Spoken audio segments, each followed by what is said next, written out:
పేదల ఆకలి తీర్చడమే కాదు, వారి ఆత్మగౌరవంతో జీవించేలా సన్న బియ్యం పథకాన్ని ప్రారంభించాం. సంక్షేమ పథకాల చరిత్రలో సన్న బియ్యం ఒక ట్రెండ్ సెట్టర్. తెలంగాణలో 3 కోట్ల మంది సన్న బియ్యం పథకం ద్వారా లబ్ధి పొందుతున్నారు.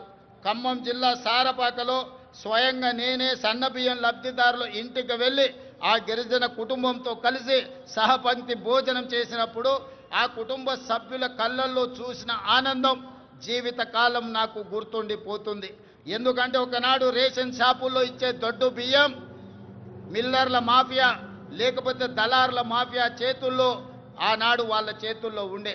ఈనాడు సన్న బియ్యం ఇవ్వడం ద్వారా 3,10,00,000 మంది తెలంగాణ ప్రజలకు ప్రయోజనం చేరడమే కాకుండా ప్రతి ఒక్కరు ఆ సన్న బియ్యం తెచ్చుకొని ఈరోజు వండుకొని తింటున్నారు.